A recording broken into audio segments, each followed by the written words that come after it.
Sa botong 38 kontra 6, nananatiling selyado ang tinatawag na BIR box na may dokumentong iniuugnay sa Vice-Presidente at kanyang asawa habang patuloy pang tinutukoy ng komite kung may probable cause ang mga reklamo.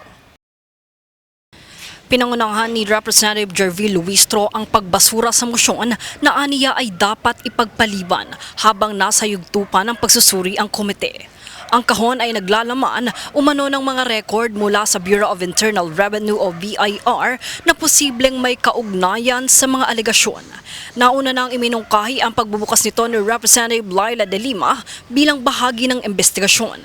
Gayunman, nagkaroon ng magkakaibang pananaw ang mga mambabatas tungkol sa tamang panahon ng pagbubukas nito. May ilang sumuporta sa agarang pagbubukas upang masuri ang laman habang ang iba ay nananawagan ng pag-iingat. Binigyan din ni Representative David J.J. Suarez na dapat isaalang-alang ang posibleng legal na implikasyon ng hakbang.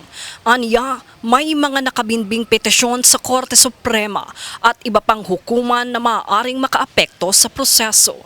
Kung bubuksan agad ang kahon, maaari umano itong magdulot ng panibagong kaso at pagkaantala ng pagdinig.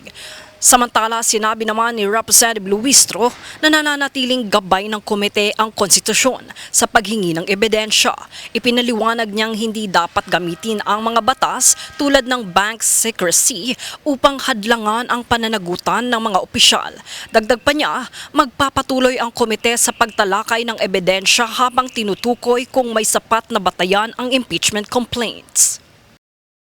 Sa ngayon, nananatiling selyado ang BIR records habang hinihintay ang desisyon ng komite sa probable cause. Isang mahalagang hakbang bago pagdesisyonan kung iaangat ang kaso sa Senado para sa posibleng impeachment trial. Jade Buhoy, nag-uulat para sa Golden Nation Network.